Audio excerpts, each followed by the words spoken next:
This quarter, we're going to be studying the Kings and Prophets, and to save enough room for the parts that we don't always cover in Bible class, kind of have to take off large chunks at the beginning over the characters we do know. So this week, we're going to try and cover all of the story of Saul and Saul's house, which means that's about 1 Samuel 9 to 2 Samuel 4. So that is an entire book of the Bible. But at the same time, David is going to be brought up, because you can't talk about Saul without talking about David. You can't look at 1 Samuel without looking at David, because he's the main character after a point. So over the next week, over the next 3 weeks, we'll have a lot of David, but they might not be titled, or that won't be our main focus, I guess. So what I'll try and do every week, especially as we're changing dynasties or changing some of our major historical markers, is include a map of the territory, just so we can kind of chart as we go kind of the growth and the shrinking of the kingdom of Israel, and the division of the kingdoms. But I'll also try and include a family tree. It will be on the back side of your handouts as well. I've left some of those names blank so you can fill them in. Just because I'll try and mark out the important people. At the top should always be the tribe they're from. So Saul is from the tribe of Benjamin. Then I'll try, as we go through, I'll try and highlight which ones become kings. The first couple of weeks, they'll be blue. Once we get a divided kingdom, they'll change colors, just so we can tell the difference. And then important characters will be bolded and underlined. And the important characters are who I've left blank on your chart to fill. There will also be little notes that you can make. I'll make on my slides. So this week we'll cover, or hopefully we'll cover Saul, and then his immediate children. Mephibosheth, the son of Jonathan, will come up next week when we look at David, because he's an important character for kind of showing David's character as a king. So I'll give you a couple more seconds to fill out chart. I like how you left the hardest ones to spell as like It's not that hard. It's Jonathan. The next to the last. Yeah. Luckily, Mephibosheth has an uncle who's also the same name, so it's on your sheet. Copy is there.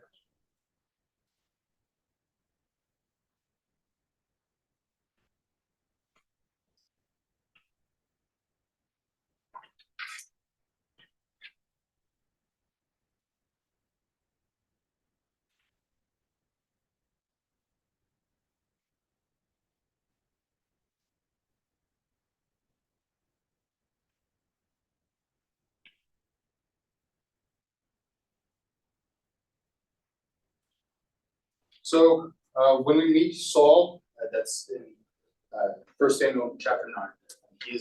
We come and see him.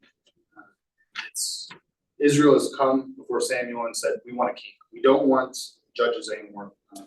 You've seen the wickedness of your sons, Samuel, and we don't want them to be leaders. So we want a king. We want to be like the other nations around us. And so as Israel comes together, they're looking for a king. And this is one of the questions on the front. Saul is found hiding amongst the baggage when he becomes king. There's handouts up front on those, and I think Ann has the signage. I was taking somebody to class, believe it or not. I did get here at 7:30, but sorry. I'm sorry. Very good. So Saul's, we first see Saul hiding amongst the baggage, but as the story goes on in 1 Samuel 10, He is anointed to be king over Israel. What people seem to like about Saul is he is tall. He's a good-looking man. They're not necessarily looking for his leadership qualities. They're looking for things that would make sense, that would make them look like the kings around them. Someone who's strong-looking, someone who looks appealing. And so, of course, so Saul is then anointed. And at first, Saul is a good king. He does what is expected of a king. When he goes to Ramoth Gilead, or when the Amalekites come against Ramoth Gilead, Saul leaps into action. He takes charge as a leader should. He displays all the characteristics of a classic hero or king would be expected to do. He calls on his men. He is a strong leader, and he kind of threatens any of those who disobey him with a punishment worse than or a worse punishment, because he would chop them up and send them around towns like he did to the oxen. And so, of course, Saul is then this he does what he's supposed to. He's being a champion. He goes against the Amalekites. He goes against the Philistines. But then he starts to worry after a battle with the Philistines. This is in 1 Samuel 13, verses 8 through 23. Saul begins to panic. He begins to look up because his men, they're victorious, but Saul doesn't want to release them. But they realize, what authority does Saul have to be king? Yeah, he's been anointed, but really, we're the ones who've done this, done the things of, well, we're the ones who had the success. If it wasn't for our success in the battlefield, Saul would have no success as king. And so Saul begins to panic as his troops start to leave. And so he was told to wait for Samuel. Samuel was going to provide a sacrifice to God. It was supposed to be well pleasing to him. But Samuel's not coming. And so Saul panics. Some will say this is the sin of Saul. He panics. He tries to do things his way. Probably a better way of putting it. And so he builds an altar that he's not supposed to build. He offers a sacrifice in a way that he's not supposed to offer it. And at this moment, God kind of lays this saying as, I will no longer trust Saul. I will no longer respect Saul as king. He is not going to be the one to do it. Because one, doesn't have patience, and he also doesn't respect my commandments. And he treats what I've told him to do as nothing more than what an advisor would tell him to do. He thinks he's bigger than this. We even see this kind of start to crop up without the formal declaration by God to Samuel. In 1 Samuel 14, Jonathan goes up against the Philistines. It's just him and his armor bearer. As Jonathan goes up, Jonathan alone has great success against the Philistines with just one other person as his backup. And we're starting to see Jonathan is acting more like a king than Saul is. Because while this is happening, Saul is hiding in a cave. He's hiding with the rest of his men who are too afraid to go fight the Philistines. Even though if they had just asked God, just like Jonathan does, they would have had success. Jonathan asked God, give me success, and God gives it to them. And yet we see or Saul has kind of even lost favor with God. I said that wrong. Saul has no longer trusted God to be his source of strength, his source of where he's getting his courage, his ability. And that's really hard to understand because Saul's kind of a coward. He doesn't have a whole lot of natural courage. And so, again, he's struggling with this idea of I need to put my faith in God. Again, that goes back to his kind of mistake of he doesn't have faith in God. We'll see next week, David is considered a man after God's own heart. And it's because of his faithfulness to God. he's willing to repent. He's willing to admit, yeah, God, I've done wrong. I need to do what is right before God, even though I've made mistakes. Saul, Saul the entire time doesn't think that way. He's thinking in the way of, I've done wrong, and so I just need to keep doubling down. I need to just keep going. Things will fix itself because I'm God's anointed. I don't need to be the one to go repent for my sins. I don't need to be the one to go fix any of the problems that I may have created. They're just trying to continue. And so that's a very quick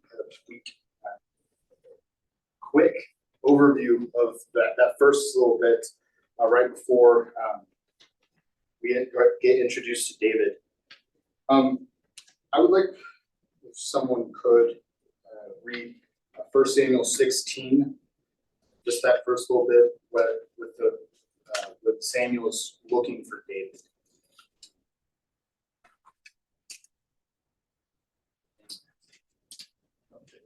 Which verses? I don't have them marked down. 16 through 1 through 5 or so. Actually, 1 through 11. 1 through 11. Okay. Somebody else wants to read. Now the Lord said to Samuel, how long will you grieve over Saul, since I have rejected him from being king over Israel? Fill your horn with oil and go.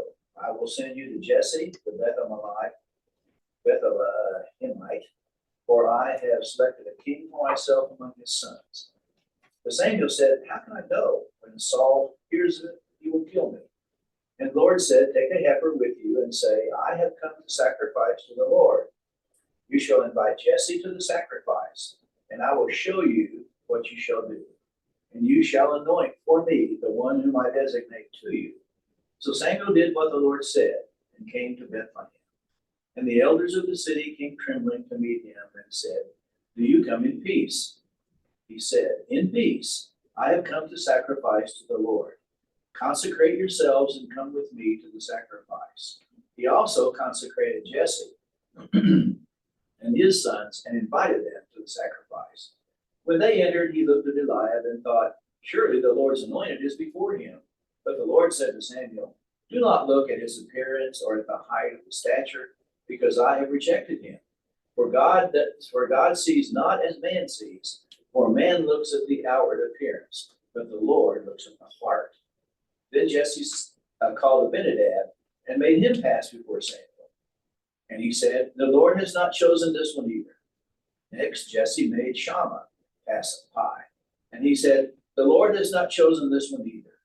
Thus Jesse made 7 of his sons pass before Samuel. But Samuel said to Jesse, the Lord has not chosen these.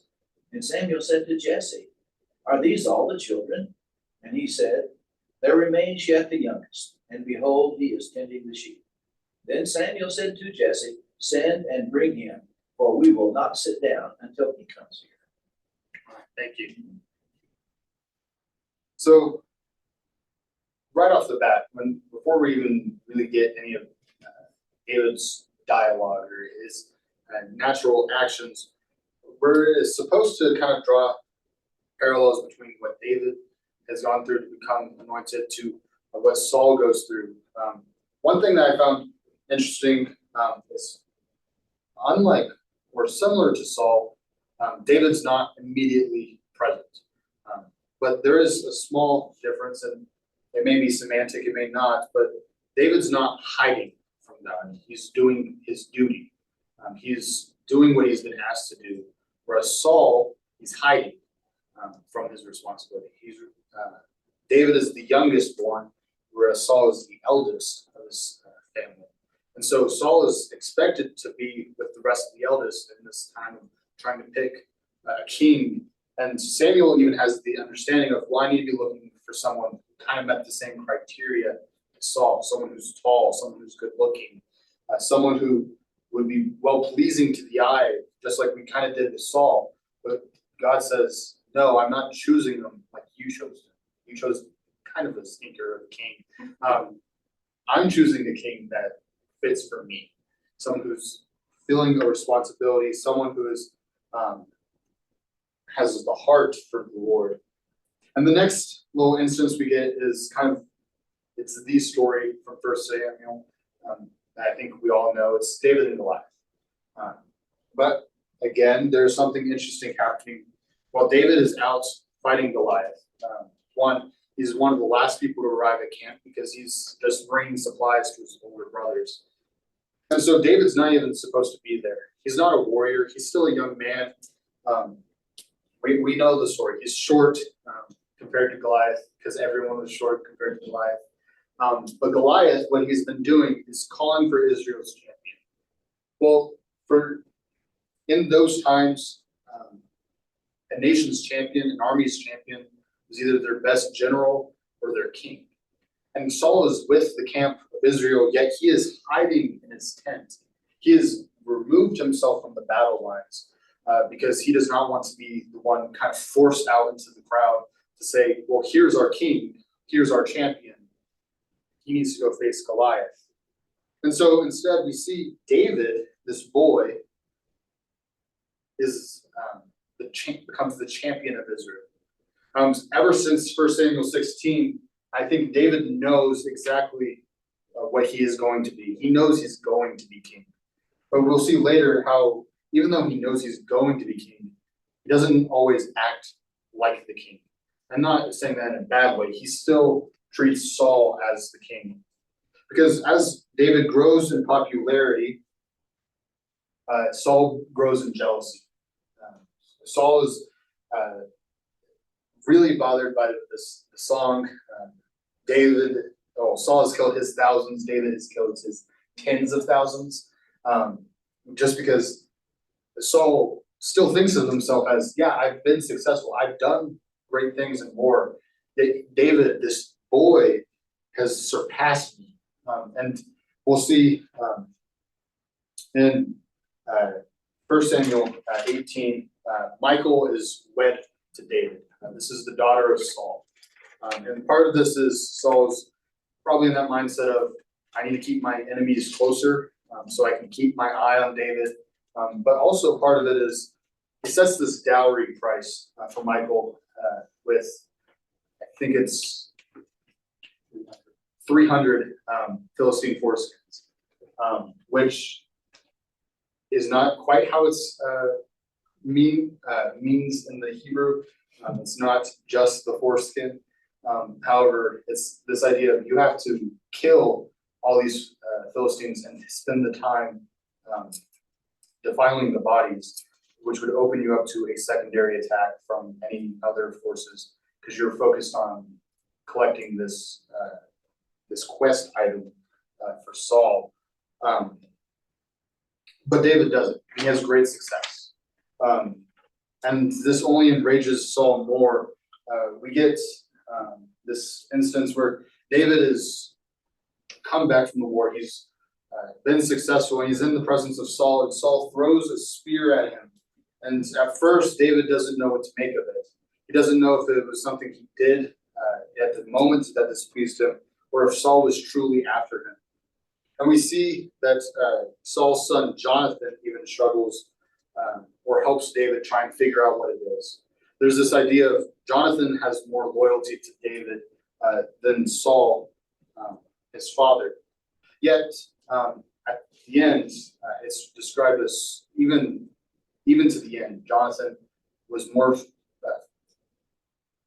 faithful to Saul than the rest of his brothers. He was still dedicated to Saul. Jonathan may not have agreed with him all the time, but there's still something to be said that Jonathan was faithful to Saul, even though he knew he's being marched into a trap, a battle, which the Israelites cannot possibly win.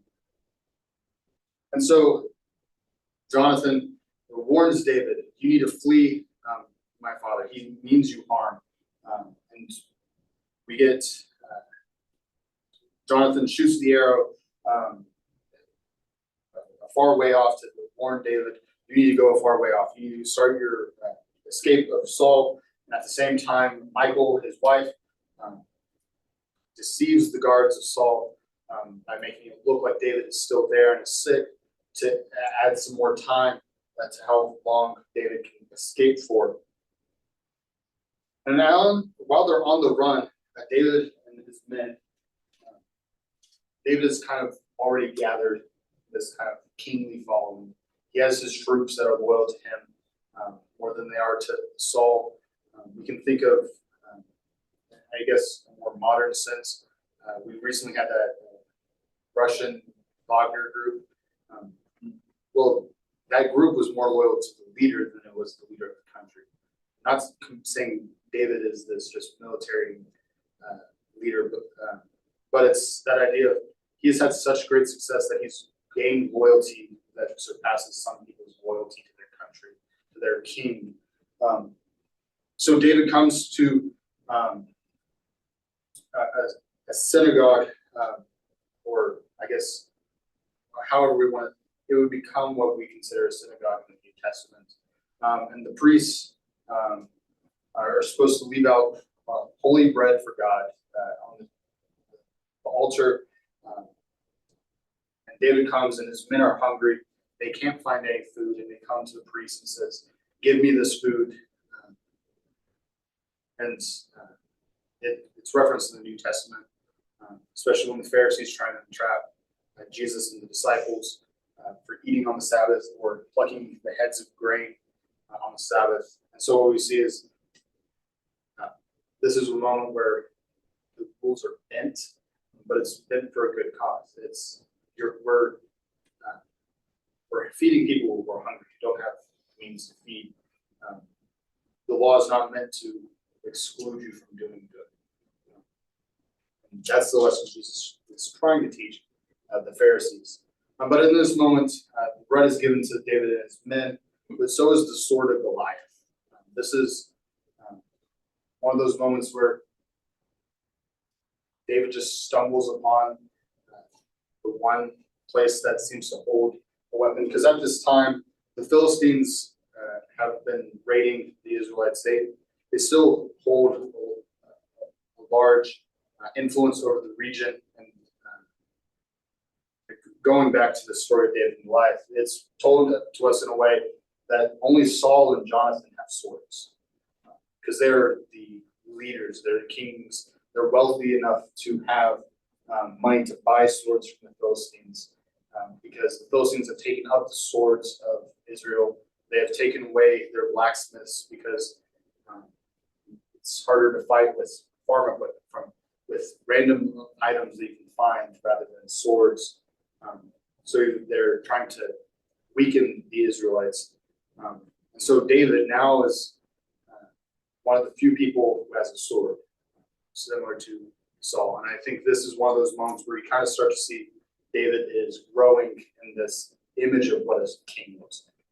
A king has the military battles, but now he has the weapons of a king. He has the following of a king.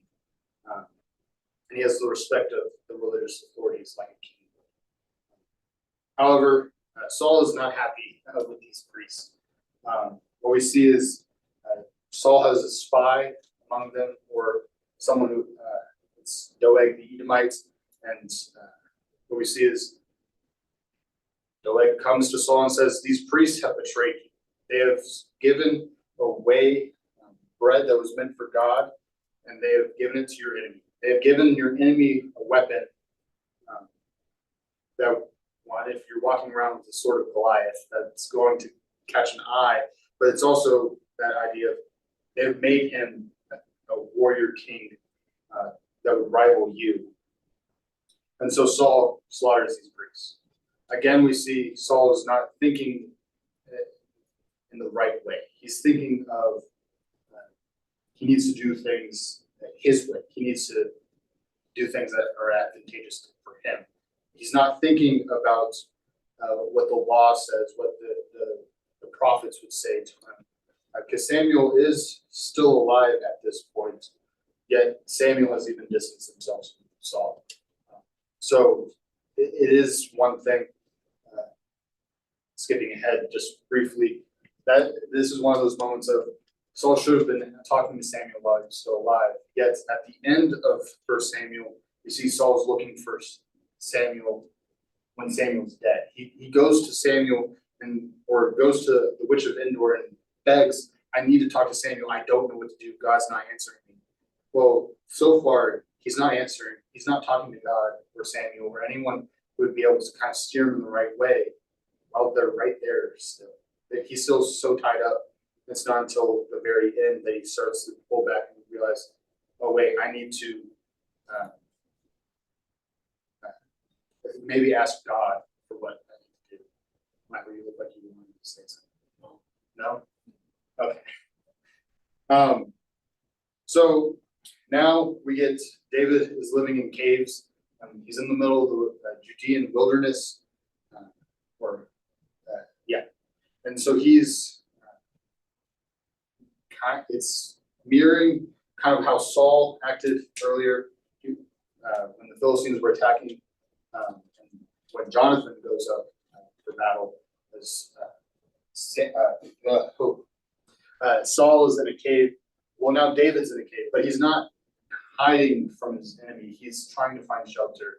And I guess he is hiding from Saul because he doesn't want to get caught, but that doesn't mean that stops him from doing what he's supposed to be doing. We get stories of David going out and attacking warring tribes. He's still doing the things that this leader of the military would do because he is still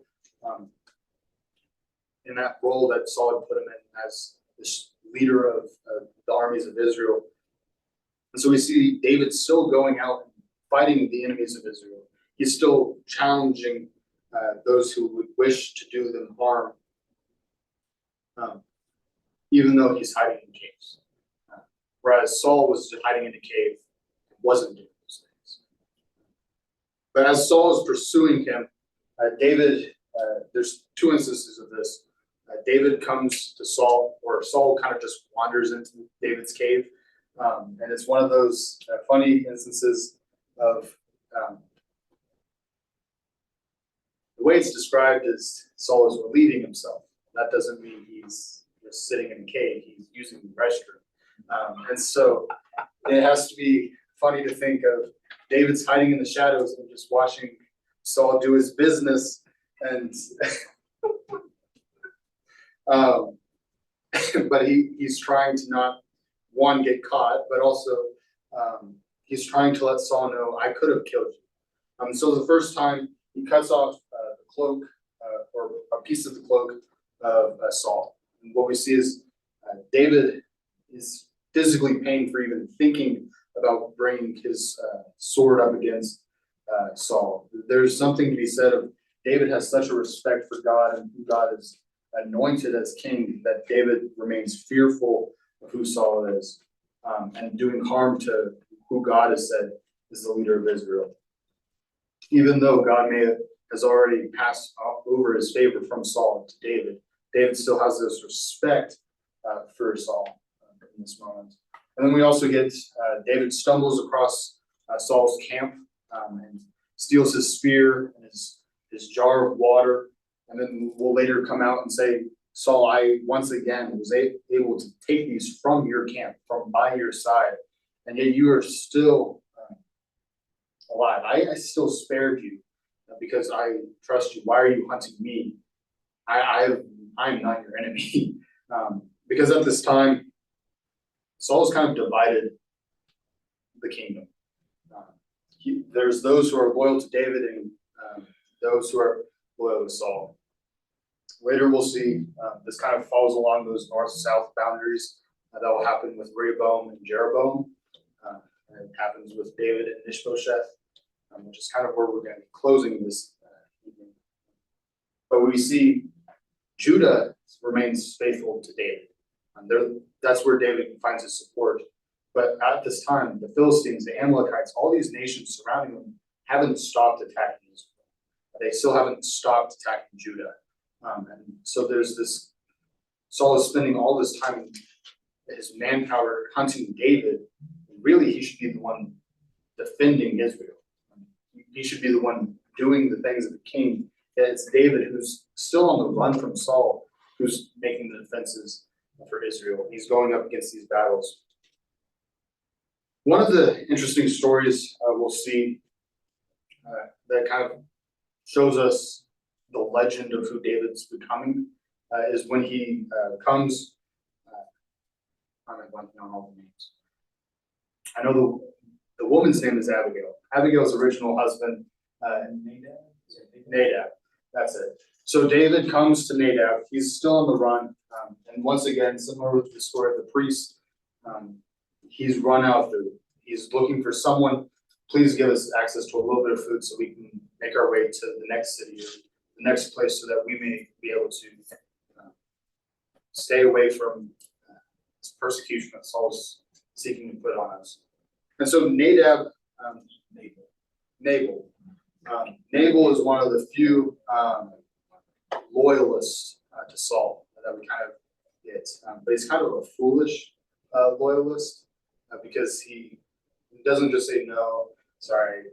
He openly threatens David, and so it's one of those, no, you can't have it, and now I'm going to threaten you more. And so what happens is this courier comes back to David, and David becomes enraged. Not only are you saying no, you're insulting me, you're attacking me, and all I did was ask you to help us. You could have. David defended it. Made Yeah. a favor. Yeah, David had an army with him, and Nabal was just some guy. Yeah, he has property, he has servants, and all this, but he's not, and he doesn't have an army. So it's one of those. David was ready to snap into that quick action that we often see Saul have, but David also, this is one of his characteristics that will really come out next week. He's quick to anger sometimes. He's really quick to, you have offended me, I must defend my honor. You have attacked my men, you have attacked someone close to me, I need to go defend them. But before David really gets the chance to muster his troops, Abigail comes out and says, no, please don't come and destroy. I'll actually give it to you because my husband's a fool. My husband doesn't know what he's talking about. He doesn't recognize who it is who's coming to ask him. So not only, so this is one of those moments of who is Abigail, that she knows the legend of who David is. Who is Abigail, that she knows that this is God's chosen king. Sure, the legends may have circulated, but it's circulated to a point of the common man knows who David is. He can't walk down the street without necessarily being recognized in some way. Sure, Nabal knows who David is, but he doesn't treat David as David because he's loyal to Saul. He's picked his horse and he's going to keep with it no matter what everyone else says. Whereas Abigail has the reason to say, wait, hold up. If this is truly David, offending him in this way would do much more harm. And of course, Nabal dies, and so Abigail becomes one of David's wives. She's wife number 3 because Michael is taken back from, Saul takes Michael back from David in this whole adventure. And then David remarries someone, and now Abigail is wife number 3. And so, but it's 2 because Michael's no longer there, so it gets weird. But it's one of those, David, now his horses have grown. He has the wealth of Nabal because Abigail brought it to him. David's legend, not only what he's done, but what he has is starting to grow. And then we get, as mentioned before, Saul is becoming desperate. He goes to the witch of Endor and cries out, "Bring me Samuel." He hides his face because one of the few things he did that was right was outlaw witchcraft. Say, your seers or witches, they need to go because they're part of this idea of worshiping other gods, finding power outside of Yahweh. So it's one of those moments where the author of 1 Samuel tells us Saul did this thing correctly, but then he goes and acts against his own rule. He decides, yeah, I made that rule because it was good, but I can't do this without finding the power of someone else, finding someone else who can make this divination, which is a little funny, because, at least it's funny to me, how the witch responds when she calls up Samuel. She seems startled that it worked. And so it's just one of those funny moments where I'm thinking, she had, like, this is just one of those moments of evidence of Samuel's not there because of the witch. Samuel's there because of something else. And just because if it was true that this was a witch that could do this on occasion, she wouldn't be startled with someone who just responded. And so I would say this is God teaching Saul a lesson through the mouth of Samuel.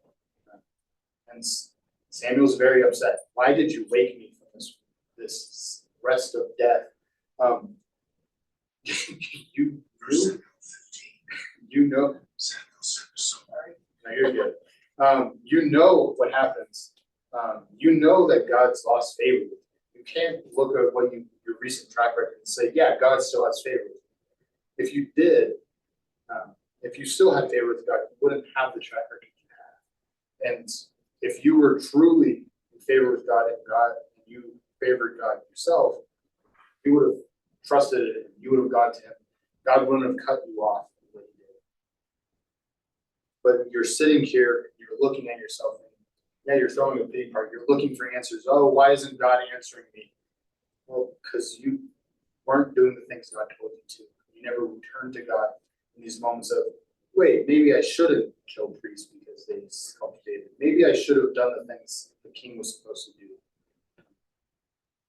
And so Saul's taught this lesson. But while this is happening, David is fled into Philistia. He's in Gath, which is where Goliath is from, which is just one of those interesting moments of, one, everyone should have known who he was, if not because he has the sword of Goliath on his hip. But it's that legend of, and we see it even with some of the whispers of in the story of what happens when he goes before the king, is all the king's advisors are telling him, this is clearly a trap. This is David, the one who's killed tens of thousands compared to Saul's thousands. This is David, the one who killed Goliath with a sling and some stones. Like, this is someone whose legacy has preceded him. Don't trust him. And the king looks at David and sees no fault with him. Now, David, of course, acts crazy, so he doesn't keep getting questions asked to him. But it's one of those where he's sitting there and he goes to the enemy and finds shelter. In his own country, the king was seeking his life. And yet, the enemy who he's killed tens of thousands of, he's killed their champion. They are the ones who give him refuge. But later, the Philistines will come up and say, all right, we're going to make our final push against Saul and Saul's kingdom. They've kind of made their way through the southern portion, which is Judah. Judah's the teeth of the kingdom of Israel. It's not only the wilderness, but that's where all the fighting are. One we kind of see with David, troops that are quick to rally are in Judah. Simeon and Benjamin follow suit, but those tribes are all in the south. And so by this time, they've kind of either subdued these troops that are in the southern portion of the kingdom, or those remaining fighting men are in some sort of defensive hold, but it's not going to really affect the Philistines' push towards the north, or they're with David in Philistia. And David's like, all right, I'm going to follow you because I'm following you like you're my king, because you've given me refuge, you've given me so much. The council of the Philistines say, whoa, we're not taking David into battle. And we're definitely not taking him into battle behind the Philistines.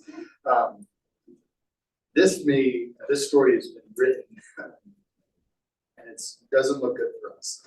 And so the kings in this moment, where he's looked at David has done him no wrong. He's not attacked the Philistines, but the council of the Philistines is like, yeah, but he's still a Jew. He's still loyal to God. We are still his enemies. We may have given him rest, and he may have found favor in us enough to not kill him because we were feeding him and giving him a place to live. But he's still our enemy. He's not going to attack Saul. He's going to attack us if we go into battle. And so David and his men are sent home. They come to Ziklag, which the Amalekites had seized. Ziklag, they burned it. They stole all of David's wealth. The way it's written, Ziklag is kind of home base for David before he went into Philistia. He left his wealth, he left his wives, he left all of those non-fighting men behind in Ziklag. Because why would I take my money into the enemy territory? Let me leave it with people who are loyal to me. However, that did make it an easy target for the Amalekites. They come in and they steal it all. So David is enraged. The women and the children of the city have been taken. Any servants, any food, and all the wealth that David had left has been stolen, and then some. And then they burn the city. And so David, again, is enraged. But we kind of see, though there's not Abigail to rush to him and say, whoa, don't kill Nabal, he has that moment of, well, maybe I need to go to God. I need to pray before God for my next steps. Because he's able to see me acting out of anger is not going to do any good. I can act out of anger, that's not going to help. So he goes to God and says, God, what am I supposed to do? Should I pursue them? Should I hunt them down to the ends of the earth? And God said, yeah, that sounds good. It's one of those moments where, especially with how much, it may have just been because of what we see with Saul and this kind of like, God's always pushing back against what Saul wants to do. And part of that's because Saul wants to do things that are against what God wants. But also looking at the New Testament, that there's so much that Jesus calls people out for. You're not supposed to do what you're wanting to do. That doesn't make sense. But in this moment, what David wants to do is bring glory to Israel, is to bring the wealth back to Judah, to hunt down the Amalekites, which Saul was supposed to do earlier on. Before the witch of Endor, Samuel says, your main failure was you never hunted the Amalekites down. God gave you an order, you didn't follow it. So it's again one of those, you could argue that it's Why? I don't remember that story about why were the people, had they not helped the Israelites when they were wandering? the Amalekites, so they're the ones who attack Jabesh Gilead at the beginning of Saul's reign. Saul goes in, he saves Jabesh Gilead, he pushes them back out of the border. Well, then one of the next things God tells them to do is pursue them. They continue fighting the enemies of Israel, protect my people, because the Amalekites would still attack on the east side of the Jordan. They were still actively attacking. But what Saul would do is, well, they're not attacking where I am, so I don't need to focus on it. They're not really the main threat. Really, the main threat's the Philistines, which you can argue is both are still enemies of God. God tells you to attack, but you should attack. But it's still one of those, I forget what the background on the Amalekites are specifically, but it's an enemy of God. It's safe to assume that they worship Baal and they renounced the Israelites on their way into the promised land. Because here in 1 Samuel 38, one of them says that I'm a slave from Egypt, but he's a slave to everything in Egypt. Well, and part of it's not only are they taking slaves, they're buying slaves. The slave trade is not new when it comes to the Europeans or anything like that. There are still people buying and selling slaves. So Egyptian was just really describing they're from what we would consider Northern Africa. So that's where Egypt was at this time prominent. If they came from Northern Africa, they were Egyptians. looked Egyptian. They might not actually be what we consider Egyptian, but they're Egyptian nonetheless. And like you said, as David's pursuing, he finds this slave that slave was left behind because he's exhausted, he's tired. And so the troops just leave him there. So David says, tell me where they went. It's like, well, I don't want to die. So promise me you won't kill me. And David then says, I promise I won't kill you. Just tell me where they went. Tell me where they have taken my wives, taken these children, taken these women, stolen the wealth of Judah. And he tells them and they go. But what happens is part of David's men says, we're so tired, David. Not only have we just made the journey from Philistia to Ziklag, but now we've been on this double time to this point, the brook of, that they stop at. We are so tired. Let us rest because we've done everything you asked. We just cannot physically do more. Which again goes to kind of we see it in Judges and Joshua. God can do a whole lot less, and so it's one of those. David's group shrinks, and yet he has more success than what he may have had with more people. Similar to Gideon, who he has all the men, and then God says, "No, you need to send most of them home." So David comes and he has great success, and he brings back the wealth and the women and the children, and this is a triumphant moment.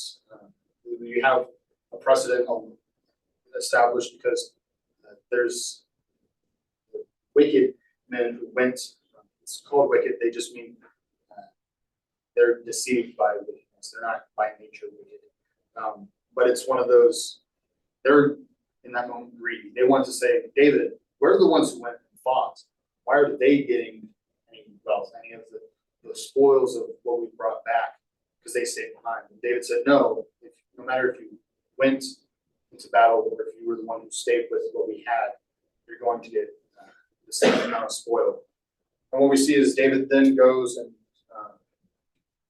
sends his portion to the cities that helped him along the way. He repays the debts that he owes. He has great success. However, on the other side of the country, what we see is Saul has his great failure. Sorry, I know I'm 0 for 2 on answering, but Exodus 17 is actually where we first see the Amalekites. Okay. They're the first people that, sorry, we're kind of going back a little bit, but they're the first people that attacked Israel coming out of Egypt. Okay. It's the whole story where Moses goes up on the hill and Aaron and her hold his hands up or whatever, that story. But anyway, sorry, that's where Amalek and the Amalekites kind of first come on. They were Israel's first enemies outside of slavery. Okay. Sorry. So Saul was tasked with, you need to finish your first Killing thing. them, and they did, yeah. And he did it, but David Right. did. And he's filling this. Whereas on the other side of the country of Israel, the Philistines come up against Saul. Saul has the opposite effect. He loses tremendously. It's a gruesome battle. The wealth of Israel is stolen from Saul. In this battle, not only Saul, but his 3 oldest sons, which include Jonathan, they die in this battle.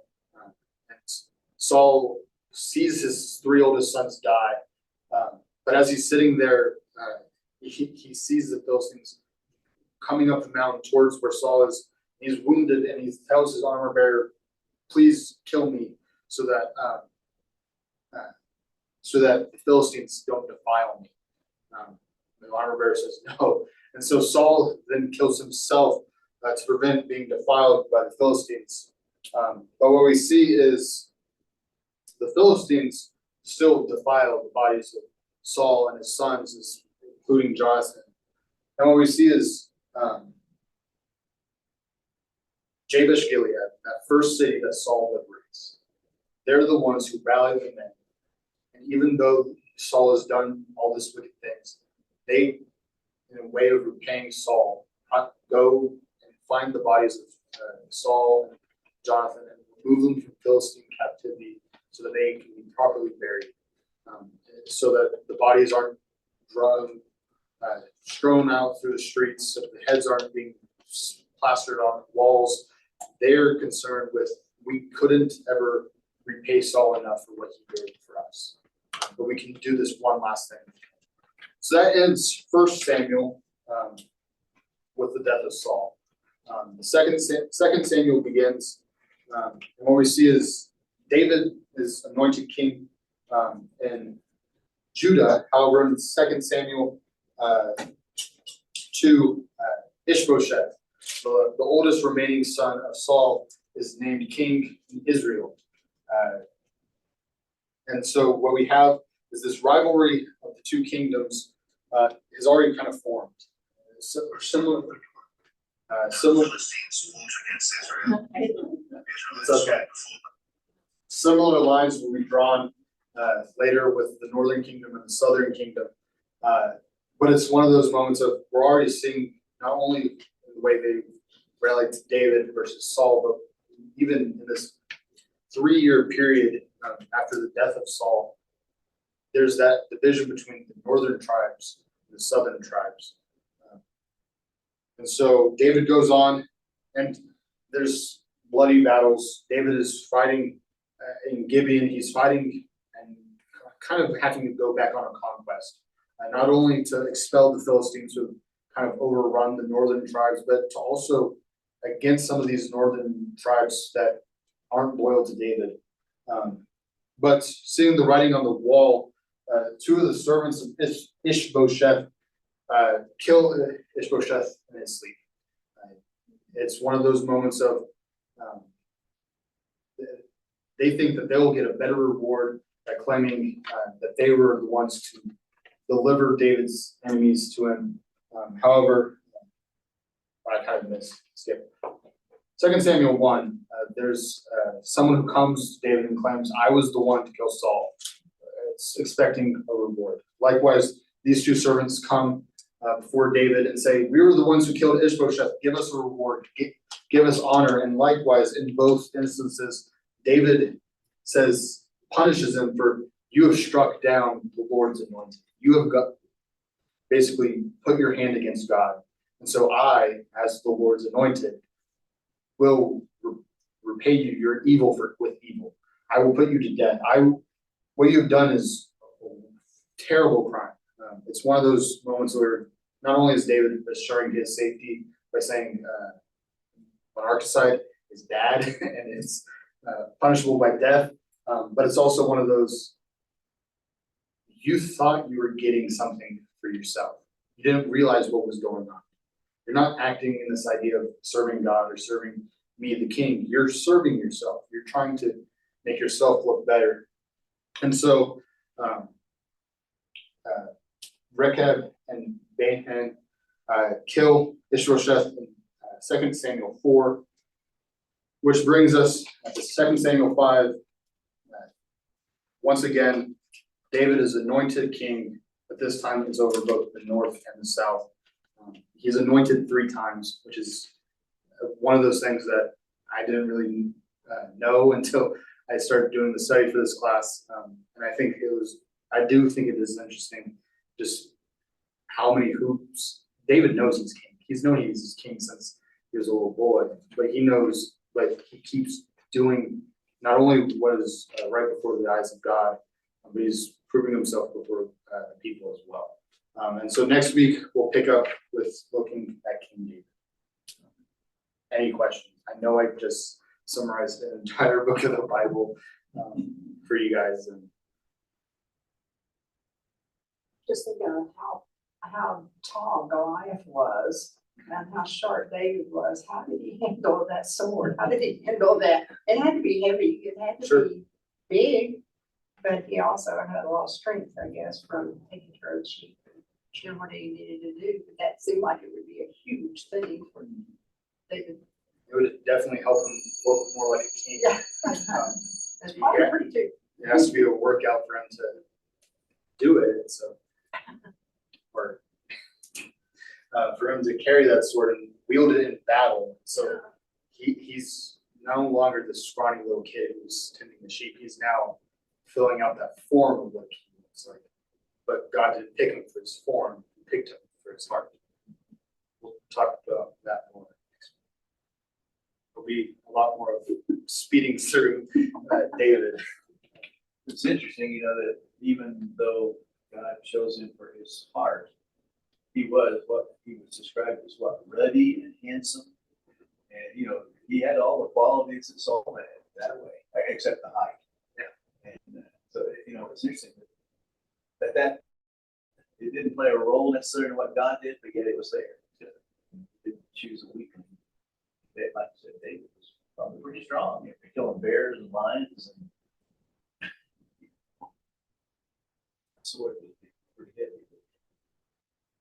Having the heart of God began when he was taking care of the sheep, when he was writing so many things about Psalms and Psalms. Yeah. How his relationship had already started with God.